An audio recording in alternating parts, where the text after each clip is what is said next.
Hi there, this is Kevin with GatheringMagic.com in another match with Norin the Wary. Yes, we'd like to play first. As is always the case with aggro decks, this is a very good hand. We have the Sacred Foundry for the Norin the Wary, Legion Loyalist, and Ranger of Eos to go find us our other pieces. No, we'd not mulligan this. I'm going to start off with a Legion Loyalist. And we'll take 2 life, get in here for a damage, and pass the turn back to him. So this deck isn't nearly as explosive as Soul Sisters, but it has some really cool interactions, and hopefully we get to see in this video some combinations this deck has. So Legion Loyalist is actually one of the good combinations because it can get through any sort of...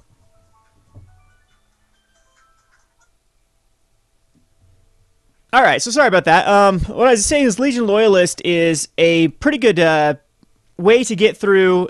If, say, our Genesis Chamber gives him a ton of tokens, the Legion Loyalist is a way to give everything trample, like all your Champion of the Parish and Ajani's Pridemate's trample, and to get in there for trample damage and get through. So you don't get stuck in a sort of stalemate as we saw in one of the games against the Hate Bears decks. So I'm glad to see that Legion Loyalist. We're actually going to bolt off. That's definitely the right play. We're going to bolt off the Deathrite Shaman. That is a problematic card. It's one of Jun's best cards.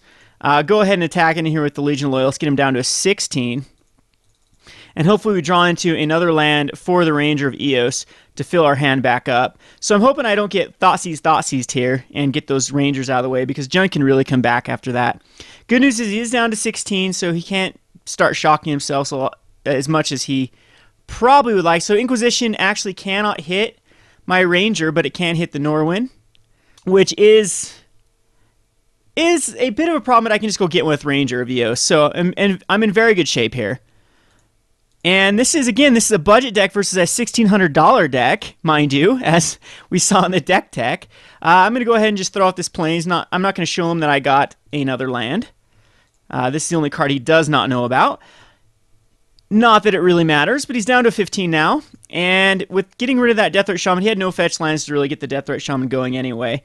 We should be in really, really good shape.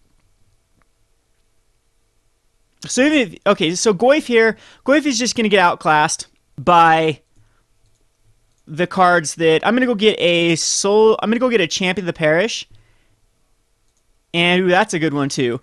But yeah, but it's going to be a Champion of the Parish and a Norin the Wary with the Ranger of Eos. So I do probably have to bring in. I'm thinking if Jun probably does run Torpor Orbs in the sideboard because Pod is such a popular deck. That I will end up putting the Wear Tears in the sideboard on the next game. So yeah, we're going to go Champion and Norwin. And we should be in great shape next turn with either going Mentor the Meek to fill back up our hand or just start the Champion Norwin interaction. So again, he's going to have like a Abrupt Decay to deal with the Champion. He's got to have... Yeah, he can't deal with Norwin at all once I put it out. But, I mean, Norwin doesn't do anything. He never blocks. He never attacks. He just is here for the combo piece. Oh, jeez, come on. So he's able to get the Norwin again out of the way. But, again, we have another Ranger to go find another one. Oh, and he gets a Champion. That's interesting.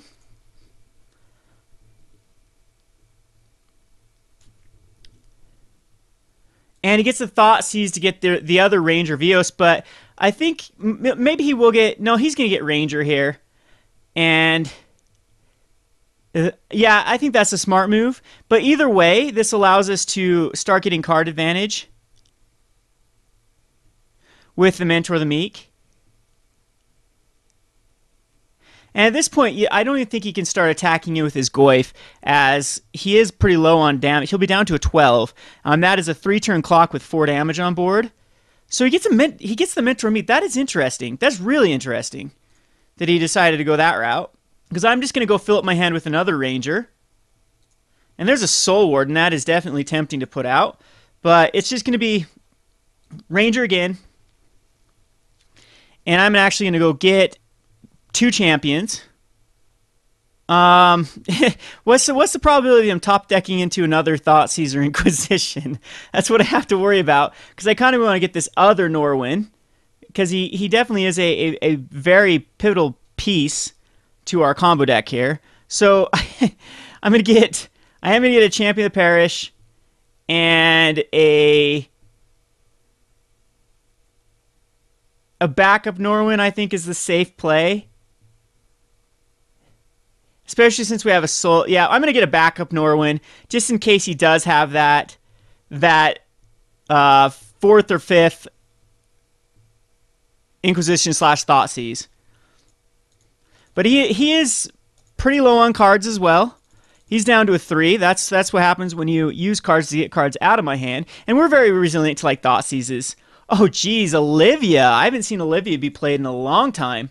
And that will be a problem. We will have to find a Lightning Bolt right off the top or a Path to Exile. We do have plenty of ways to get rid of Olivia. See if we top deck into it. And it's Temple of Triumph. That's fine. We will scry. And actually, we're going to put this on bottom because we actually do need a way to answer Olivia. So I don't know if I champion here or not. Soul Warden will just get eaten alive. Well, we're going to go champion. We're going to try to get our champion big enough here. So we're going to go champion. And I am just going to go Norwin, and that way when we cast the Soul Warden, we'll get champion evolved off the Warden as well. So, again, we'll go, yeah, Soul Warden here. That will pump up our champion. And now it's going to be out of Lightning Bolt range.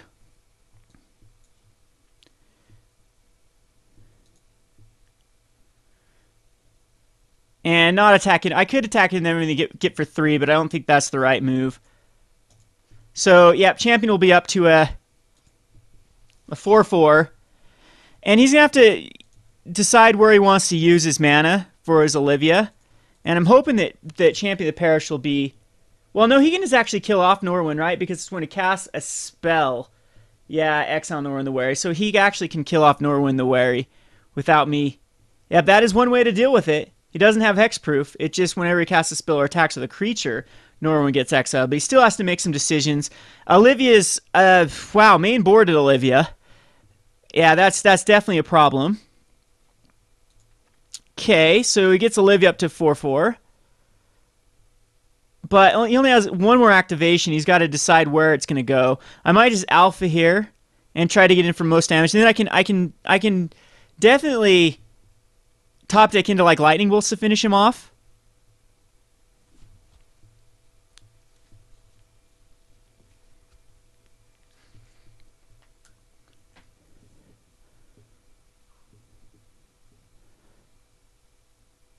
Or, again, a Path to Exile answers it.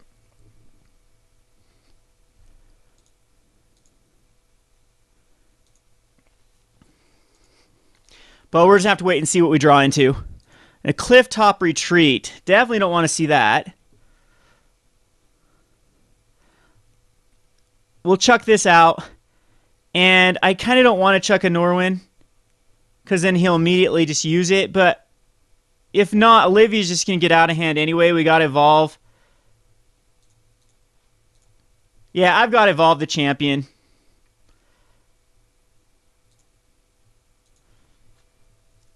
And our hope is to just top deck into some Lightning Bolts.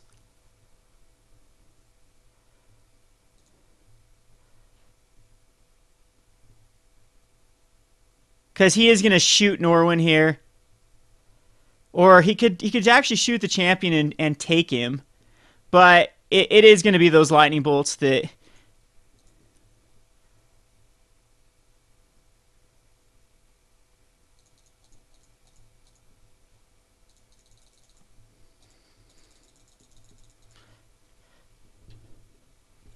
that we need to top deck in to finish this deck off. The thing about Jund at low life is he's not going to have the best options ever. I mean, he can block a Ranger and take 6. He can shoot a Soul Warden.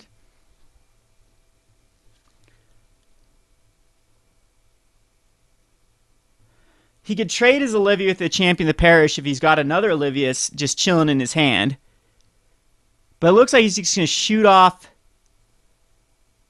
He just shot the champion. He's going to block the Goyf.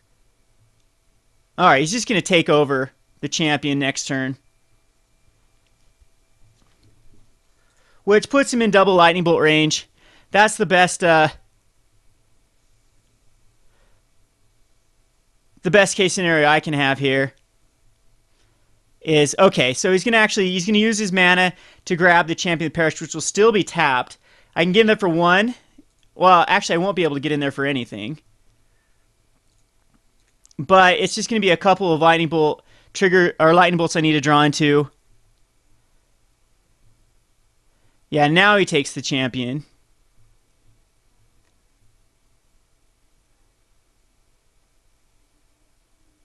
And there's bolt number 1. So if he does anything here, I just bolt him off in response. So unfortunately, I can't, if he just takes the champion, well, if I attack with everything, I might actually be able to get in there for the win. So if he lets me actually tap here with the champion, it can't block.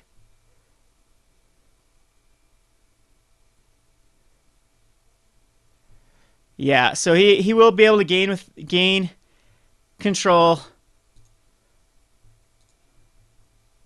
I'll attack with Norwin, and that'll at least give me a life.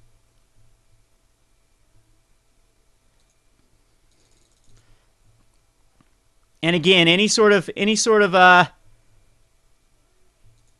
damage that he takes,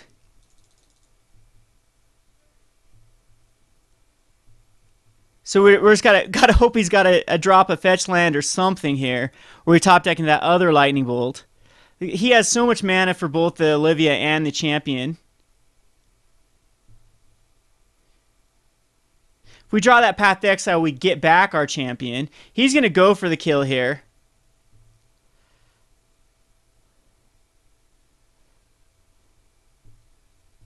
Which I wonder if he's just gonna shoot off Norwin. Nope, he's gonna shoot off the Soul Warden. Okay. And get in there for 12. So hopefully it's going to be close.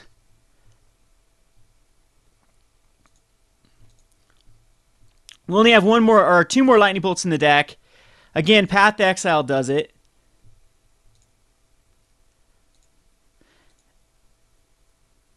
Sacred Foundry does not do it, and I think I die here. I'm just going to keep both these up.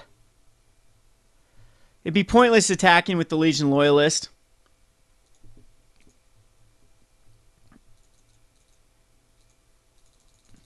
So we do have a block. No, we won't even have a blocker for Legion Loyalist, because all he needs to do is kill off the Loyalist.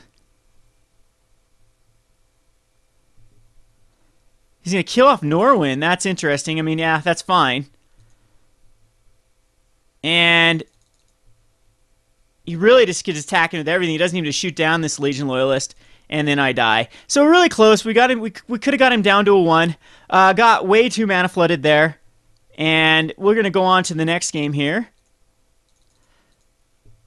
And Junt should be a pretty easy matchup, except for Olivia. I'll bring in the Dismember for Olivia, and they usually run like a 1 of or a 2 of in the deck, so pretty unlucky there. Again, I could go for the Wear and Tear for Torpor, but I'm not quite sure if he's gonna bring it in or not. Suppression Field is actually pretty decent versus his deck. It shuts down Olivia, it shuts down Detention or Deathrite Shaman, and even Liliana it's pretty good against. So I'm actually going to bring in the Suppression Fields. I love Immortal Servitude in this matchup. Rest in Peace is good against Goyfs and good against Deathrite Shamans, but I don't think that's necessary. Legion Loyalist isn't the greatest thing in here. I'm going to take it out. I do like the Lightning Bolts, the Genesis Chambers, Mentor the Meek. Mentor the Meek is probably just... I'm going to go down to a 2 of Mentor the Meek. It's too easy for them just to kill them. And same thing, I don't know if we need so many Soul Wardens and Soul's Attendants in this matchup. So I'm going to get rid of... I'll get rid of a little bit of each. And I'm going to bring this... I'm going to bring one more Mentor back in. And we'll submit this away. Yes, I'd like to play first. This is a keepable hand. We got a pretty quick... We got the Path to Exile for any one of his problematic cards. And I might just even save it this time for an Olivia. Because that is literally the only thing in his deck that can beat this deck is the Olivia. And I was really happy when John quit playing Olivias, to be honest. Because then this matchup was so easy without mainboarded Olivias. especially the PTQ, when a lot of the Juns were splashing white for Lingering Souls, and there was no Olivias running around in the deck, is Soul Sisters or similar decks like this just ran over Jund. But now that Olivia is such a great card in Jund. I don't know why more people don't play it. Okay, so I'm going to start off here with the Champion of the Parish. We're going to try to get this guy evolved as quick as possible. And that way we can actually cast a Soul Warden and scry with our Temple of Triumph.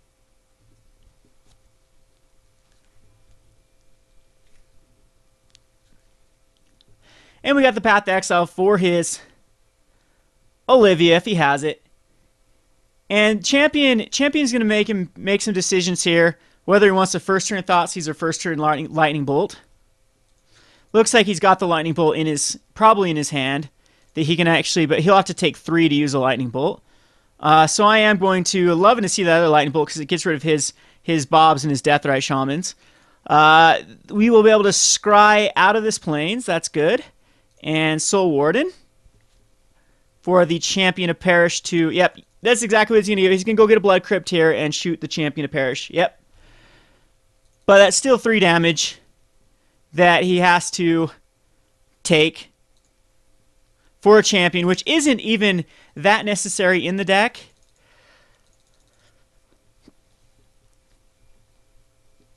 And there's Deathrite Shaman. I will Lightning Bolt that dude off. And another Stomping Grounds. So there's Immortal Servitude. That'll be good late game to bring back everything. But I'm just going to go ahead right now. Bolt off the Shaman. Shaman actually is a problematic card as well. It helps him accelerate. And we actually will put that on top. It's a great draw. And we have the mana up to Path to Exile. So he's down to 16. Again, Jund can get themselves in quite the pickle with all the Thoughtseizes, without shocking themselves. Hoping Liliana doesn't come down here. It's a Goyf. I really don't care about a Goyf.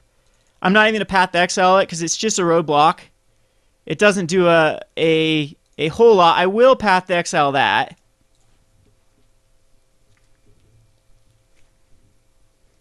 Because I don't want him getting rid of my creatures out of my graveyard. And so there's 2 Deathrite Shamans out of the way. How come every matchup versus Jund, they always have Deathrite Shamans? Without fail? Okay, we will probably, I think the right move here is just to cast the Pridemate. And try to get him out of bolt range.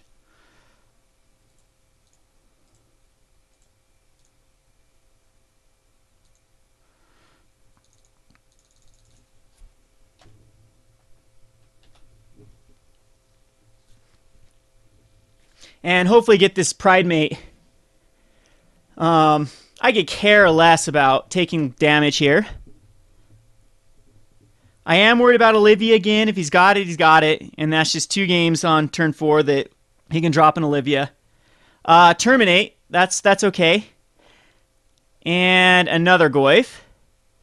Okay. So there's Norin the Wary. That's going to be great. I'm going to go ahead and just Mentor the Meek, and hopefully he's out of removal.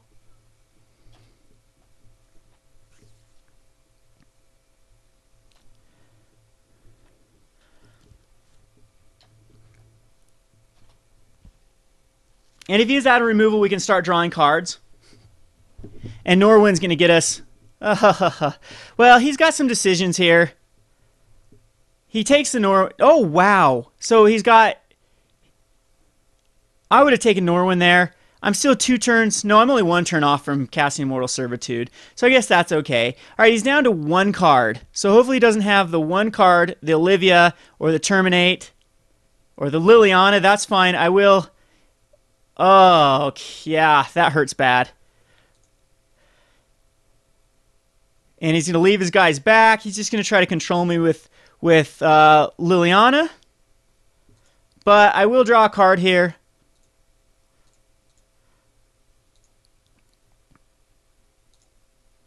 And it is a mountain, so that's awesome. So another Immortal Servitude will get at least 2 cards back. He's going to make me sacrifice a creature here, and I'll sacrifice the Soul's Attendant. And so we're pretty much even here. He can't really attack into my stuff. Because if I draw into a Path to Exile, if I draw into a Lightning Bolt, I can kill off Liliana. Wow, he's actually going to go for it. That's definitely okay with me. As if I draw into Path to Exile, I can Path to Exile this Goyf and kill his Liliana. It is, unfortunately, just another Plains.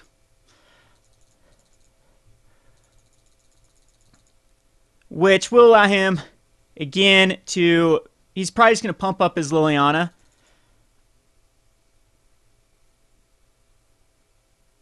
And we definitely need to draw into something big here, like a Ranger.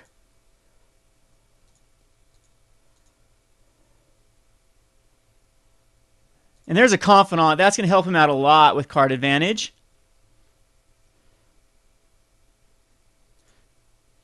And the good news is, though, we have enough mana that whatever we draw into, we can go through our deck quite handily. There's another Mentor, the Meek.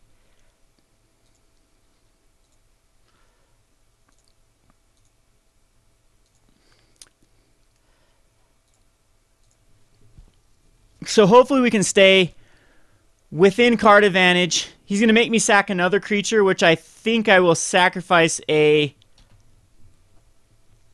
Ouch. That Huntmaster is actually going to really hurt. And the best thing I can hope for is he just keeps shocking himself. Again, getting out of 44 cards, I guess that's pretty normal for how many lands we've got here. Oh, geez. There's Olivia. So, gonna have a hard time, yeah, dealing with Olivia here. Especially makes me sack a creature. Yeah, the card advantage from this is just gonna be insane. The best case scenario I can hope is just that he kills himself with a Confidant. And a Plains will do it. Usually this deck can go through its deck quite quickly, especially if we get a Norin the Wary down. Again, Jund isn't the worst matchup ever. Got a little bit unlucky there with the draws, I would say. I mean, this is pretty typical of Jund. I mean, he definitely had all the answers he needed. A pretty perfect, well-rounded hand here.